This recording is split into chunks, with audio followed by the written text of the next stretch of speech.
I stared at the NDA in front of me, my signature still fresh, the ink barely dry. My hands rested on the smooth mahogany conference table, the same one I'd sat at for years while helping build what we all once called the dream. 8 years of 70-hour work weeks, 8 years of missed birthdays, ramen-fueled brainstorms, sleepless product launches, and desperate funding rounds. And now, it was over. Just like that. Across from me sat Nathan Cross, our CEO. He leaned back casually in his chair, like this was just another Wednesday. His perfectly tailored suit and smug half-smile made me feel like I was some rookie intern being let go after a summer program, not the co-founder who had been with him since day one. "We've decided to bring in someone with a more seasoned perspective," he said, as if that made any of this easier. "Let's be honest, Jessica. You were never the reason we got this far anyway." The words hit like ice water to the face.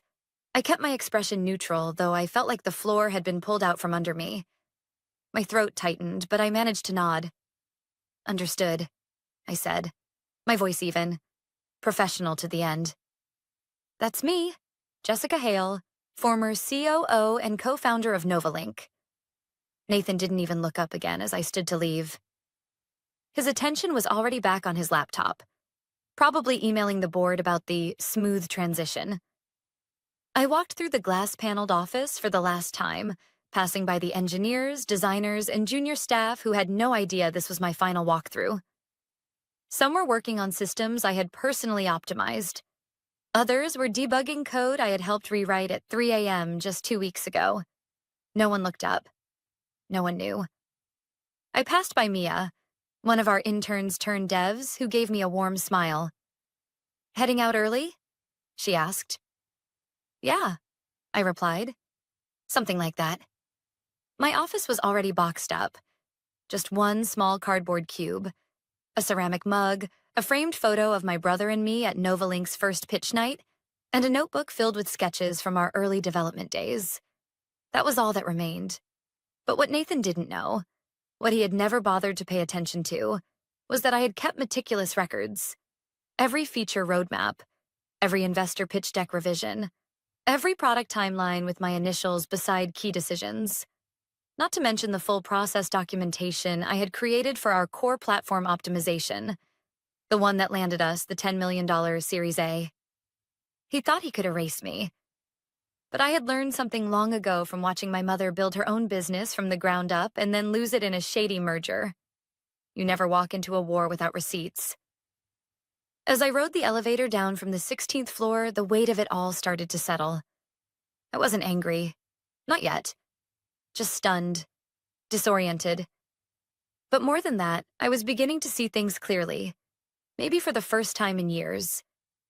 Novalink had become my life. I had sacrificed relationships, stability, even my health to make it work.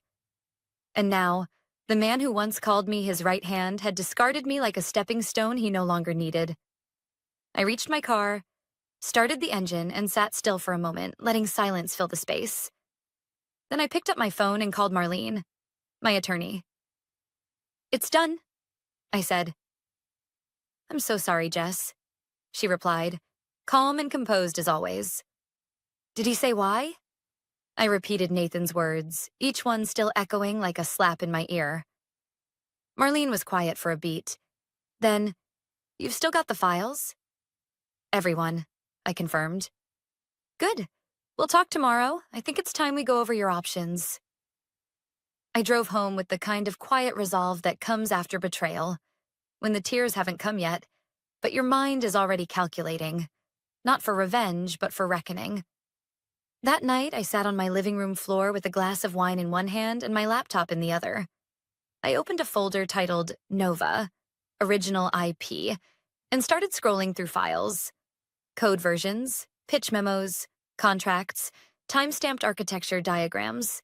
Nathan didn't think I mattered, but he was about to find out just how much I had built, and just how much they needed me when the cracks began to show. He thought this was the end of my story, but really, it was just the beginning. 3 weeks had passed since I left Novalink, or rather, since I was removed. I hadn't touched my work laptop since. I let the Slack messages pile up, the shared docs sit unread, and the LinkedIn notifications pour in. At first, it was like a phantom limb. I kept reaching for projects that weren't mine anymore, deadlines I no longer owned. But slowly, the silence became comforting. I started going to sleep before midnight. I rediscovered what weekends felt like. But despite the calm, there was a quiet tension humming beneath everything. The kind you feel when you know something's about to break. Nathan hadn't reached out. No one from the board had. It was as if I had been scrubbed from Novalink's history the moment I walked out the door. But I wasn't worried. Not really. I knew something they didn't. You don't rip out your company's foundation and expect the house to stand. I hadn't designed Novalink's systems to be difficult, but they were custom, built from the ground up by me. They were efficient, lean, but highly specific. And while I had documented the essentials, the real logic, the problem-solving pathways, the performance tricks, those lived in my head and in files that weren't shared. I'd warned Nathan months ago that we needed redundancy and knowledge. I'd suggested training workshops. Not a priority, he'd said. We'll scale first, then clean it up later. He never liked being told there was a crack in his masterpiece. So now, I waited. Then, on a rainy Tuesday morning, the first crack reached me. I was sipping coffee at a local cafe when my phone buzzed. Unknown number. I let it go to voicemail, but a minute later, a message came in. Text from Brian, Senior Dev, Novalink. Hey, Jessica. Sorry to bother you. Just wondering if you have a minute to answer a quick question about the data sync protocols you implemented in version 3? I stared at the screen. V3. That was the version we released right before the Series A. The one that doubled user retention. The one built on my load balancing model. No way Brian had the documentation for that. Nathan had once referred to it as Jessica's black box magic. I didn't reply. Not yet. The next day, another text. This time from Kara, our lead UX engineer. Hi, Jess. Weird question. Do you remember where you stored the fallback scripts for the dashboard analytics? We're having some weird UI conflicts since the last deployment. I blinked at the message. That dashboard hadn't been touched in 6 months. What had they done? And then, on Thursday, a third message. This one from Ethan, the junior engineer I had mentored from his internship days. Hey, Jessica. I know it's not my place, but things are falling apart here. Troy doesn't know how to manage the system you built, and he's blaming the dev team. People are scared. Just thought you should know. So, Troy is struggling. The real professional Nathan had brought in to replace me. The irony wasn't lost on me. I stared at the text for a while. I wanted to be angry. Should have been. But all I felt was this cold, hollow ache. I had loved that company. Loved the people. The mission. It had been more than work. And now it was rotting from the inside out. I called Marlene. They're starting to reach out, I told her. Devs, engineers, even the intern. She was silent for a beat. And what are you going to do? I exhaled. Nothing. Not yet. You're sure? Yes, Nathan made his decision. I'm just watching the consequences play out. Smart, she said. We let them sink just enough to realize who held the life raft all along. The next morning, I received an email. Not from a dev, but from a client. Subject? Urgent, Novalink platform issue. From Sarah Jameson at bridgeware.com. Hi, Jessica. I know you're no longer at Novalink, but our team is having serious trouble with the API integration you originally helped us with. The new engineering contact hasn't been responsive, and we're considering pulling our contract. Is there any way you can point us in the right direction? A client was reaching out to me. Not support. Not the company. Me. That meant something. Bridgeware was one of our largest B2B clients. If they were on the verge of walking, the board would panic. And that panic wouldn't take long to spread. I didn't respond to Sarah's email. Not yet. But I did forward it to Marlene with one line. It's starting. She called me 10 minutes later. We're going to need to talk strategy, she said. I nodded slowly. Because sooner or later, Nathan's going to call. And when he does, she said, we make sure he understands that this time, it's on your terms. By week 4, Novalink was starting to look like a house with termites. From the outside, it still stood tall. The website was still live. Their press release from 2 weeks ago talked about exciting new changes and strong leadership. But underneath it all, the damage was spreading. Every few days, I'd hear whispers through the tech community. Clients complaining about support delays. Developers posting on anonymous forums about broken systems and botched deployments. One even hinted at internal conflict on the leadership team. Fingers pointing in every direction, but never at the right one. Troy, the so-called real professional, had taken over everything I built. And from what I could tell, he was breaking it piece by piece. That Thursday, I was meeting with Marlene at her office. We were reviewing my original code documentation, organizing time-stamped development logs, and compiling the emails I'd exchanged with Nathan over the years, especially the ones where I had explicitly explained the architecture, and he had replied with his usual, "Looks great, Jess," without reading a word of it. This is more than thorough, Marlene said, tapping one of the printed threads. You could make a very strong case for misattributed ownership if this escalates. I don't want to sue them, I said. She looked up. I don't want revenge, Marlene. I want acknowledgement. I want them to say it out loud. That I mattered. That they can't function without me. That they were wrong. She nodded slowly. You don't need to destroy them. You just need them to admit the truth. And right on cue, that afternoon, my phone rang. Caller ID. Nathan Cross. I let it go to voicemail. He called again 10 minutes later. Then came the text. Nathan. Jessica. I think it's time we talked. There's been some unforeseen complications. Could really use your expertise for a short consultation. We're happy to compensate you generously. I stared at the message, half smiling. Generously. Funny how quickly the man who once told me I was never the reason we got this far was now scrambling to bring me back. I didn't reply. Not immediately. Instead, I forwarded the message to Marlene. He's calling. Told you he would. She replied seconds later. Let him sweat. The longer he waits, the higher your value rises. By the next day, 3 more messages came in from Nathan. The tone changed with each one. First polite, then urgent, then vaguely apologetic. Look, Jess, I might have been harsh during your exit. That wasn't personal. You know how pressure gets in this business. Let's talk? I waited until Sunday to reply. Hi, Nathan. I'm currently busy with other engagements. Can't take on new work right now, but I appreciate the offer. Hope things at Novalink are going well. Short, polite, non-committal. He called again immediately. I answered this time, just to hear the panic in his voice. Jessica, thank God. Listen, I know things got tense, but we really need your help. Troy's been having trouble with some of your systems and, well, it's causing delays. I'm sorry to hear that, I said, sipping my tea. But I'm not sure how I can help. I no longer work there, remember? Don't be like this, he said. I'm offering real compensation, 6 figures for a short-term contract. I paused. That's very generous, but I have to ask, didn't you say I was never the reason Novalink got this far? There was silence on the other end, then a cough.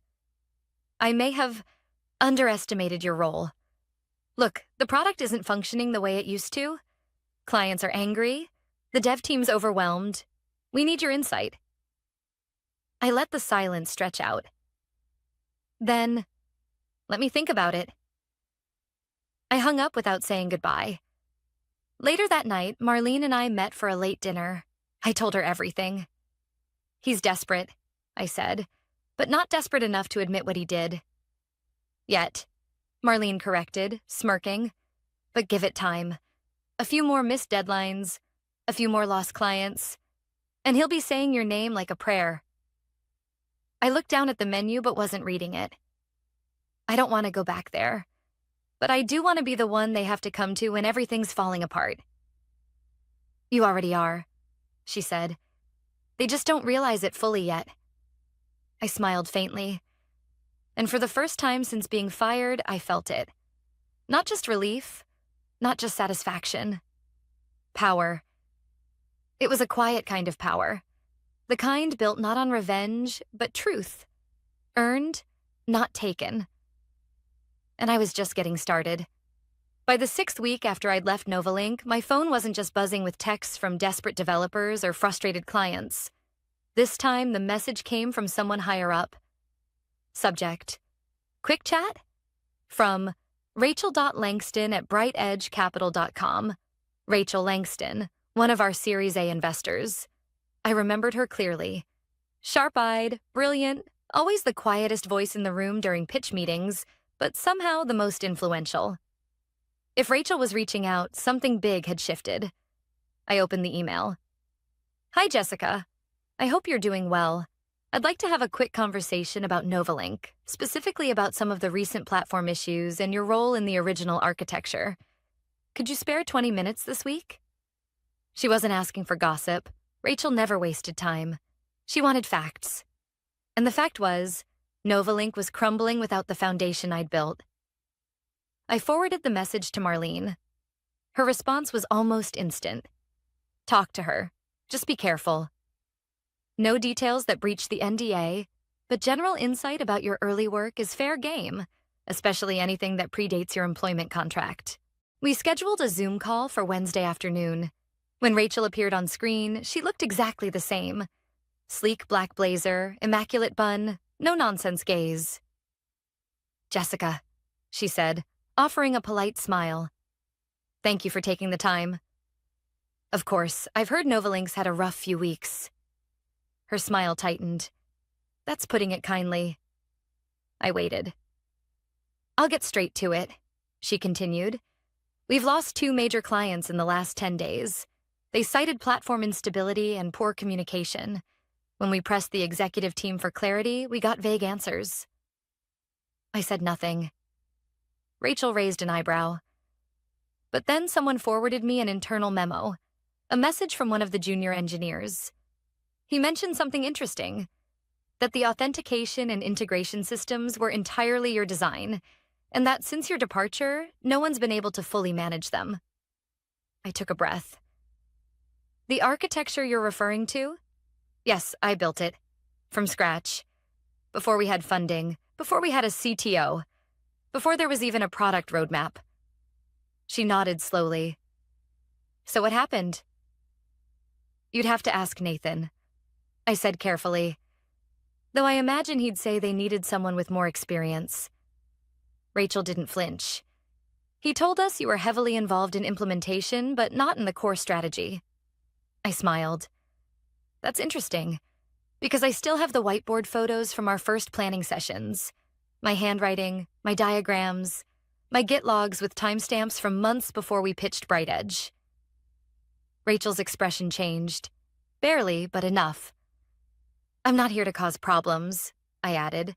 I'm just no longer interested in being erased. I respect that, she said. And I want to be clear. I'm not trying to trap you into breaching any agreements. But I need to know, is the core platform something only you fully understood? I built the authentication layer myself, the load balancing system, the back-end failover sequence, and a good portion of the dashboard logic. All customized, all optimized specifically for Novalink's user flow. She nodded again. And Troy? I asked. How's he handling it? She didn't answer, but she didn't have to. I see, I said. We sat in silence for a moment. I'll be frank, Jessica, Rachel said finally. We're holding an internal meeting with the other investors this Friday. There's concern about leadership, about misrepresentation. I'd like you to attend. Strictly as an observer, if that's more comfortable. I'll need to speak with my attorney. Of course. After the call, I sat staring at the blank screen. There was a familiar fire rising in my chest. Not anger, exactly, but the unmistakable feeling that the tide was shifting. the same feeling I had during our first funding meeting, the day we received our initial $250,000 angel check. Back when it was still a dream. I called Marlene and explained everything. "Rachel Langston wants me in that room," I said. "That means the board is starting to see the cracks Nathan tried to cover up. She wants you there to speak or to sit. She said I could be an observer, but you and I both know if I show up, they'll ask questions, and I'll have answers." There was a pause on the other end. "Then we prepare," Marlene said. Friday morning came with a gray sky and a tension I could feel in my spine. I arrived at Bright Edge Capital's downtown office 20 minutes early. Marlene walked beside me, crisp in her navy blazer, carrying a leather folder that held more power than anyone in that building probably realized. "Remember," she said as we reached the glass doors, "you're not here for revenge. You're here for recognition and leverage. Let the truth speak for itself." I nodded, though I could feel my pulse in my neck. Inside, the conference room was quiet but charged. Around the long table sat Rachel Langston and two other Bright Edge partners, one from a strategic tech fund I recognized. Across from them, Nathan, Troy, and two Novalink board members who looked like they hadn't slept in days. Nathan's face paled the moment he saw me. He hadn't been warned. "Jessica," he said, forcing a smile that didn't reach his eyes. "I didn't realize you'd be joining us." "I was invited," I replied smoothly, taking a seat beside Rachel. "As an observer." Troy looked down at the table. The meeting began with Rachel laying out the agenda. On the surface, it was about performance issues, missed targets, and client dissatisfaction. But everyone knew what was really happening: a leadership reckoning. "We've seen a 17% drop in enterprise usage over the past month," Rachel stated, flipping through a report. "Support wait times have doubled. There's been churn in your dev team, and your last software release caused 3 major client systems to crash." Nathan shifted in his seat. "We're aware of the issues. We've been working around the clock to stabilize." "And yet," said one of the other investors, "we're hearing the same thing over and over from technical staff and clients alike. We don't understand the system. Jessica Hale built it." My name landed like a hammer. Nathan opened his mouth, but I spoke first. "I won't speak to Novalink's current operations," I said carefully, "but I can confirm that the core systems, including the architecture, security framework, and internal tools, were developed and implemented by me. I wrote the original codebase. I documented the structure. I maintained version control until my departure." Rachel nodded. "We've reviewed her documentation. It's extensive, time-stamped, verified." Nathan leaned forward, his tone tight. "With all due respect, Jessica wasn't acting alone. She was under contract. Everything created during her time here belongs to the company." Marlene didn't even blink. "You're referring to the standard employment agreement, which we reviewed extensively. But the authentication layer, the system that powers Novalink's client security and data sync, was originally developed by Jessica before her employment began. She has GitHub repositories dating back a year prior. She integrated it into Novalink with full transparency. There is no signed IP transfer agreement covering pre-existing work." Silence. Dead. Heavy silence. Troy finally spoke, voice barely audible. "I wasn't able to reverse engineer it. We've tried. It's too customized." I glanced at him. He looked exhausted, not arrogant anymore, just small. One of the board members, Alan, I think, looked directly at Nathan. "You told us the system had full redundancy, that we could scale with or without Jessica." Nathan swallowed. I believed that was true. Rachel turned to me. "Jessica, if you had stayed, what would you have done differently?" I hesitated, then answered honestly. "Trained internal engineers, built a knowledge base, created sustainability, but none of that was ever prioritized. I brought it up. Multiple times." Marlene slid a printed email across the table. Nathan's reply was bolded at the top. "That's not a priority right now. We'll fix the documentation post-funding." Rachel took a deep breath and turned to the board. I think the situation is clear.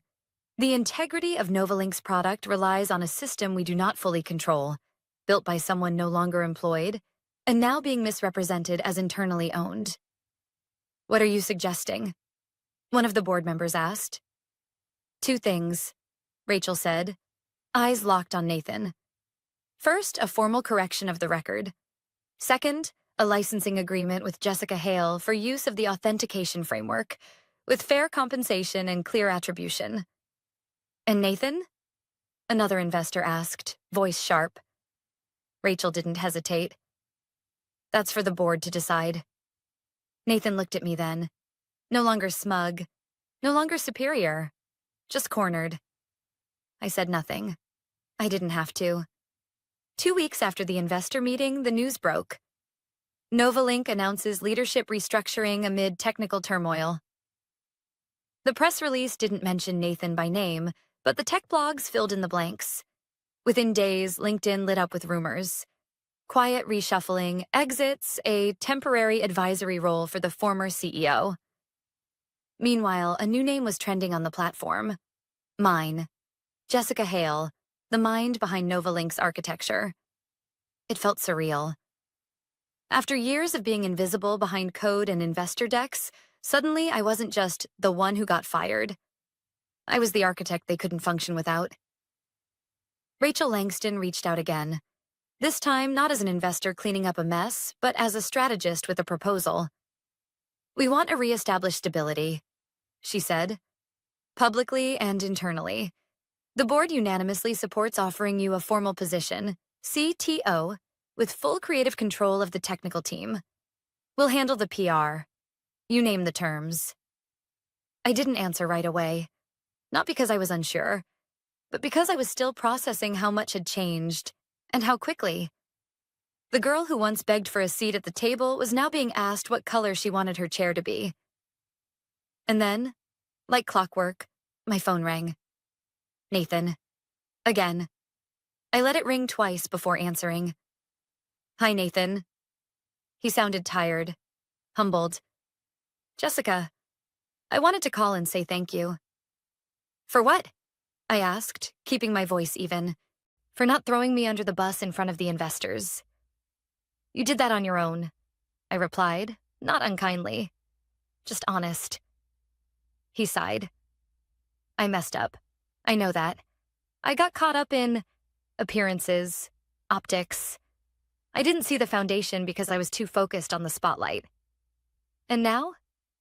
Now I see it. I see everything you did. Everything you built. And I wanted to say I'm sorry. There was a beat of silence. A year ago, I might have cried hearing those words. Now I just felt still.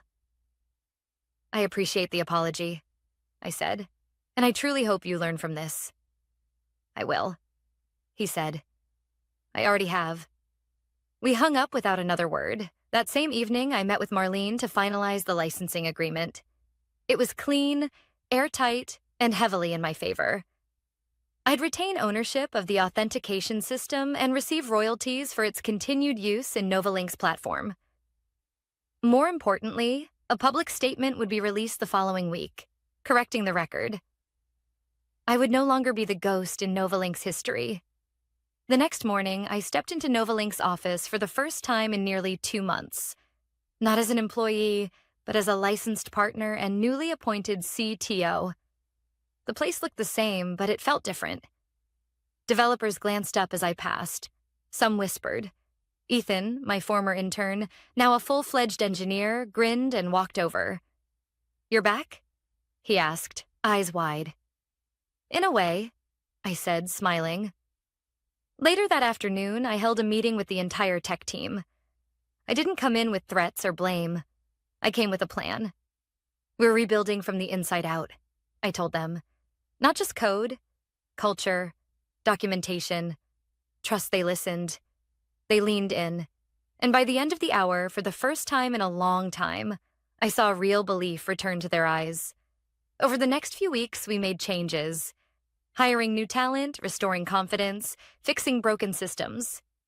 Clients who had left started coming back. Investor faith was being restored, and the team was thriving. But more than anything, I was thriving. I no longer had to prove my worth in silence. I no longer had to watch someone else take credit for my sweat. One afternoon, after a particularly smooth product rollout, I received an email from a recruiter. Then another. Then a third. Not just offering jobs, offering partnerships. And that's when it really hit me. Nathan's phone had started ringing when things fell apart. But now mine was ringing for something else entirely. Possibilities. A month later, I stood on a small stage at a Women in Tech summit, delivering a talk I'd once dreamed of giving. When I was fired from the company I helped build, I said, I thought it was the end of the story. But it wasn't. It was just the part where I stopped surviving and started building something better. For myself. On my own terms. Applause filled the room. After the talk, a young developer approached me. She looked nervous. I don't mean to be weird, she said, but your story kind of saved me. I was about to quit tech altogether, but now, maybe I'll stay, just long enough to build something of my own. I smiled. Good, I said. Just remember, the foundation they try to bury you under is often the one you end up standing on. And that was the truth. I didn't rise by tearing anyone down. I rose because I remembered who I was, and this time no one would forget it.